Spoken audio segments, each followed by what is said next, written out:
Hello anh chị, Midjourney đã ra mắt một tính năng mới cực kỳ là hay, đó là tính năng Editor, cho phép chúng ta chỉnh sửa hình ảnh bất kỳ anh chị. Tức là hình ảnh chúng ta chụp ở ngoài, chúng ta có thể upload lên trực tiếp trên Midjourney để chúng ta chỉnh sửa. Khi mà chúng ta chụp hình bên ngoài đôi khi chúng ta sẽ gặp một số trường hợp, ví dụ như nhiều người quá này, hoặc là chúng ta chụp bị thiếu tay hoặc là thiếu chân, hoặc là khi mà chúng ta chụp chúng ta cần phải điều chỉnh như thế nào đấy. Thì ngày trước chúng ta phải dùng phiên bản là Photoshop beta thì chúng ta mới chỉnh được, thì bây giờ chúng ta có thể sử dụng Midjourney và tính năng này cực kỳ là bá đạo anh chị. Trong video hôm nay Tuấn sẽ demo cho anh chị thấy cách sử dụng như thế nào và chúng ta sẽ sử dụng như thế nào nhé. Let's go.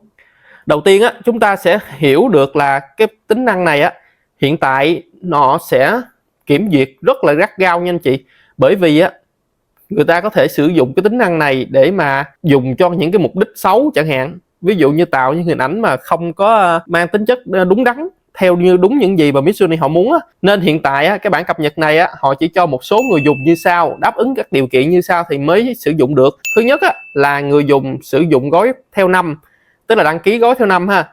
Thứ hai là người dùng nào đã tạo từ 10.000 hình ảnh trở lên. Và thứ ba là những người dùng nào đã sử dụng liên tục 12 tháng và không có bị đứt đoạn trong quá trình mà đăng ký gói của họ thì họ mới sử dụng. Vì đây là tính năng mới và tính năng cực kỳ là hay nên họ đang giới hạn lại người dùng, và họ mong muốn là người dùng không có sử dụng nó vào sai mục đích. Vì vậy quy trình kiểm duyệt những cái văn bản để mà tạo ra cái kết quả đầu ra nó rất là gắt gao nha anh chị. Trong video hôm nay mình sẽ demo thử cho anh chị xem như thế nào. Khi mà anh chị đăng nhập vào Midjourney thì chúng ta sẽ thấy ở đây có một cái phiên bản nè. Khi mà anh chị đáp ứng đủ một trong 3 điều kiện lúc nãy mình nói thì nó sẽ hiện ra một cái nút là Edit. Anh chị nhấp vào đây và nó sẽ hiển thị như thế này. Nó sẽ giới thiệu chúng ta là chúng ta có thể sử dụng tính năng Editor này Ngoài tính năng Editor thì nó sẽ có một tính năng nữa gọi là Retexture Image. Thì Retexture này có nghĩa là gì? Tức là nó cho phép chúng ta thay đổi chất liệu, phong cách của một bức hình bằng cái câu lệnh tương tự giống như một số AI khác hiện tại nó cũng có thể làm được Mình sẽ bấm vào Next. Đây nó yêu cầu chúng ta hãy sử dụng đúng mục đích anh chị, và không có sử dụng sai mục đích và chúng ta hoàn toàn chịu trách nhiệm về những cái gì mà chúng ta làm anh chị. Đấy, mình tích vào đây và chúng ta bắt đầu làm Đầu tiên thì mình sẽ sử dụng thử tính năng Edit, và sau đó thì mình sẽ sử dụng thử tính năng là Retexture Để mà sử dụng tính năng Edit thì chúng ta sẽ chọn hình ảnh bằng cách là upload hình ảnh lên, hoặc là anh chị có thể gửi hình ảnh bằng cách mà sử dụng link. Thì để mà sử dụng link thì chúng ta chỉ cần đơn giản nhấp vào đây và chúng ta đưa cái link lên thôi Còn ở đây mình giả sử mình có một cái hình ảnh đi thì mình sẽ upload hình ảnh lên bằng cách này, mình chỉ cần kéo hình ảnh vào đây. Sau khi mà chúng ta upload hình ảnh xong thì ở đây chúng ta sẽ có một cái nút là brush size anh chị. Chúng ta sẽ chọn vào đây và chúng ta có thể điều chỉnh độ lớn độ nhỏ của cái phần brush size này. Sau đó chúng ta sẽ tô vào phần nào mà chúng ta cần điều chỉnh ví dụ như đây cái phần tô này đi, cái tô này mình muốn điều chỉnh nó thành một cái bánh kem chẳng hạn, thì mình sẽ tô hết cái phần này. Đấy, mình sẽ tô hết cái phần này và mình điền ở đây là một cái bánh kem. Ví dụ như mình điền là ở Happy Birthday nè, mình sẽ điền đây là Happy Birthday Cake with Candle Ok anh chị, và Submit. Sau khi chúng ta Submit chúng ta cũng sẽ đợi và nó sẽ tạo ra chúng ta 4 hình ảnh. Đây rất đẹp anh chị. Đây là 4 hình ảnh mà nó đã tạo ra cho chúng ta. Một hình ảnh này, hình ảnh thứ hai, thứ ba và thứ tư. Đây ví dụ như vậy. Ví dụ mình chọn hình ảnh này đi thì mình có thể giữ lại Ok bây giờ mình sẽ cho chú mèo này đội một cái nón sinh nhật.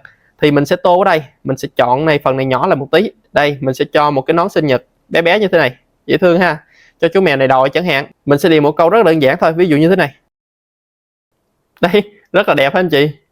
Nó tạo ra cho chúng ta một cái nón kiểu nhỏ nhỏ như thế này, cũng khá là dễ thương Nếu chúng ta cần lớn hơn thì anh chị có thể tô cái vùng lớn hơn và chúng ta sẽ vẽ lại Bởi vì ở đây nó khung hình cái phần ở trên nó đang khá là nhỏ, nên Midjourney nó đang vẽ lại cho chúng ta phù hợp với khung hình ở trên Rồi bây giờ mình sẽ thử lại một hình ảnh khác, đó là hình ảnh người anh chị. Mình sẽ vào lại cái phần Edit chúng ta sẽ bấm vào Edit New Image nè, và chúng ta sẽ tải hình ảnh người lên. Ví dụ như đây mình sẽ có một hình ảnh người như thế này. Tính năng ở trên Midjourney này sẽ cực kỳ hay khi mà chúng ta chụp những hình ảnh thật bên ngoài Bởi vì khi chụp hình ảnh thật bên ngoài đôi khi nó sẽ bị thiếu tay thiếu chân nè, hoặc là thiếu những cái vật thể xung quanh, hoặc là đông đúc người quá, chúng ta muốn remove, muốn bỏ đi những người đó tiếng chẳng hạn, thì đây cũng là một cách để chúng ta sử dụng. Ví dụ như người này đi, đang bị thiếu phần tay chân ha, mình muốn nhìn đầy đủ cơ thể luôn á, thì mình sẽ điều chỉnh lại. Ví dụ như thế này, mình sẽ điều chỉnh lại theo cái tỷ lệ ha. Anh chị có thể thấy khi mà chúng ta đưa cái hình người lên đây á, anh chị có thể bấm vào các góc ha, bấm vào 4 góc. Anh chị muốn mở rộng về phía nào thì chúng ta đều có thể mở rộng được ha. Ví dụ như đây mình sẽ mở rộng về phía bên dưới ha, để cho đại thấy đầy đủ cơ thể của người này ha. Đó, mình sẽ điền tiếp vào đây một cái câu, ví dụ như là full body của người phụ nữ này chẳng hạn. Đấy, anh chị có thể thấy nó đã tạo ra cho chúng ta được cái phần thân dưới của người phụ nữ này. Đấy, nó tạo ra chúng ta như thế này. Nếu như chúng ta cần mở rộng hơn nữa thì chúng ta sẽ bắt đầu mình điều chỉnh tiếp ha. Ví dụ như mình sẽ cho một cái bức hình này là người phụ nữ này đang đứng ở giữa chợ đi, thì mình sẽ vẽ lại cái hình ảnh này, mình sẽ bắt đầu điều chỉnh về các góc ha. Ví dụ như thế này. Đấy, anh chị có thể thấy nó đã bắt đầu căn chỉnh cho chúng ta những hình ảnh màu nào mà chúng ta muốn anh chị. Nhìn cũng khá là độc đáo ha. Đấy, từ một cái hình ảnh ban đầu chúng ta là hình ảnh này, thì nó đã tạo ra cho chúng ta những hình ảnh kiểu như thế này. Đấy. Đây là một cách để mà khi mà chúng ta sử dụng khi mà chúng ta chụp hình thì chúng ta sẽ có thể điều chỉnh những cái thành phần ở trong bức hình ha. Rồi ví dụ như ở đây mình không thích những cái lồng đèn này đi, mình muốn remove cái lồng đèn này chẳng hạn, thì mình sẽ làm bằng cách là chúng ta sẽ tô vào những cái phần lồng đèn này nè. Đấy, và anh chị có thể là gõ một cái là remove background. Đấy, những cái lồng đèn nó biến mất rồi ha anh chị. Rất là gọn gàng ha. Cực kỳ đẹp ha anh chị. Đây là một trong những cách mà chúng ta có thể sử dụng được đây. Rồi bây giờ mình sẽ tạo thêm một cái hình ảnh nữa, đó là hình ảnh về căn nhà, một cái phòng ngủ chẳng hạn, để chúng ta xem nó có thể hoạt động được hay không ha. Ví dụ như bây giờ mình sẽ upload cái hình ảnh này lên. Đây là hình ảnh của một phòng ngủ đi chẳng hạn. Mình muốn nó mở rộng cái hình ảnh này ra, tức là nó sẽ về cái phía như thế này, về phía bên ngoài để cho thấy cái phòng ngủ này nó rộng hơn chẳng hạn, thì chúng ta sẽ bắt đầu mở rộng ra anh chị. Đây, mình sẽ bắt đầu mình mở rộng, mình kéo dài nó ra đây. Đấy, mình sẽ muốn kéo dài về phía cánh cửa, thì mình sẽ bắt đầu mình điền một cái cụm từ rất là đơn giản, ví dụ như là một cái phòng ngủ hiện đại ở trong một căn nhà chẳng hạn. Đấy, nó đã mở rộng về phía này cho mình anh chị. Phòng ngủ phía này, và chúng ta sẽ nhìn về phía này, chúng ta sẽ thấy về phòng tắm nè, hoặc là chúng ta có thể thấy về một cái bàn ăn nhỏ nhỏ ở đây chẳng hạn, hoặc là bên này sẽ có một cái tủ để đựng quần áo chẳng hạn, cũng khá là hợp lý ha anh chị. Hoặc là một cái sofa để mà chúng ta ngồi xem tivi chẳng hạn, khá là hợp lý ha, để chúng ta có thể sử dụng được ha. Ok ha, bây giờ mình sẽ thử xem, mình sẽ tạo ở đây một người ngồi ở đây, thử xem nó có thể tạo được hay không nhé. Ở đây mình sẽ chọn cái brush size lớn lớn hơn một tí, và mình sẽ cho một người ngồi ở đây, ví dụ như thế này chẳng hạn. Đây, hình đầu tiên nó không tạo cho mình được ha. Đấy, một số hình khác thì nó đã tạo cho mình được đây. Đấy, nhưng mà nhìn nó không có được thực tế lắm ha anh chị. Tức là có vẻ là khi mà chúng ta tạo thì chúng ta mở rộng ra, có vẻ là nó sẽ mở rộng cái cảnh sẽ đẹp hơn. Còn khi mà nó vẽ lại cái hình người, hoặc là nó thêm vào hình người trong đây thì thực tế cái tính năng này nó chưa có vẽ được đẹp lắm ha. Để mình thử lại xem một lần nữa, thử xem nó có đẹp hay không ha.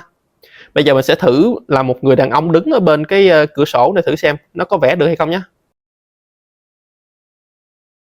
Có vẻ là khi nó tạo ra hình người anh chị, khi mà nó vẽ thêm thì nó chưa có hoạt động tốt ha. Mình ở đây mình đã thêm thử một cái câu room là người đàn ông đứng kế bên cái cửa sổ thì nó vẫn không có tạo ra được cho mình ha. Còn cái hình ảnh mà người đàn ông ngồi trên sofa thì nhìn nó có vẻ nó khá là hài hước anh chị, không có được thực tế lắm ha. Những cái hình mà nó tạo cái cảnh thì nó khá là đẹp, còn hình mà tạo người thì có vẻ là chưa tốt lắm, nó cần cái thời gian để nó có thể cập nhật thêm ha. Đó là tính năng đầu tiên mà Midjourney đã update ở trong cái phiên bản này. Và cái tính năng thứ hai đó là retexture ha. Chúng ta sẽ thử xem nó hoạt động như thế nào ha. Thì cái retexture này tức là khi mà chúng ta đưa một cái hình ảnh lên thì nó bắt đầu nó sẽ sửa đổi các thành phần ở trong đó, nó biến đổi những cái chất liệu ở trong đó để thành một cái chất liệu khác anh chị. Mình sẽ bấm vào retexture ha, và mình upload cái hình ảnh của mình lên. Ví dụ như ở đây mình có hình một đôi giày như thế này. Đây mình sẽ bắt đầu mình upload cái hình ảnh này lên ha. Đây là một đôi giày BTS anh chị, và đôi giày BTS này thì mình cũng tạo từ trong AI chứ không phải là tạo bằng hình ảnh thật ha. Bây giờ mình sẽ biến cái đôi giày vải này trở thành một cái đôi giày bằng kim cương chẳng hạn, thì mình sẽ điều chỉnh ở trong đây bằng cái tính năng là retexture ha. mình sẽ để trong đây retexture và bắt đầu mình sẽ điền vào trong đây, chẳng hạn mình sẽ điền ở trong đây là một cái đôi giày da có nạm kim cương chẳng hạn. Khi chúng ta sử dụng tính năng retexture này thì nó sẽ không có cho chúng ta chọn thành phần giống như trong edit nữa, mà nó sẽ biến đổi cái hình ảnh đó để trở thành giống như con room mà chúng ta muốn ha.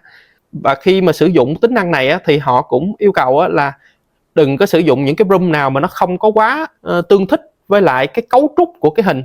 Tức là mình nghĩ là những cái hình ảnh nào mà kiểu giống như là nó không có quá hợp lý thì có vẻ là nó sẽ không điều chỉnh được anh chị. Đây anh chị, nó đã biến rồi giày vải của mình ha. Đây là hình gốc ha, và nó đã biến cho mình thành một đôi giày da như thế này. Đấy, có nạm kim cương ha anh chị, rất là đẹp ha. Đây là một trong những cách mà chúng ta có thể sử dụng được ha, rất là đẹp anh chị. Tính năng này cũng khá là bá đạo đó, bởi vì hiện tại thì cũng có một số AI làm được nhưng mà họ cũng chưa làm được cái độ hoàn chỉnh như thế này ha. Ok anh chị, đó là một số tính năng mới cập nhật ở trong Midjourney gần đây, và chúng ta có thể sử dụng nó để mà chúng ta tạo ra được những hình ảnh, chỉnh sửa những hình ảnh hoặc là thay đổi chất liệu của hình ảnh theo như chúng ta muốn ha. Rất là hy vọng video này sẽ giúp ích cho anh chị, và nếu mà video này hay anh chị cho mình một like, một subscribe nhé. Rất cảm ơn anh chị và hẹn gặp lại các anh chị trong các video lần tới trên channel Nghề Công Sở. Bye bye anh chị.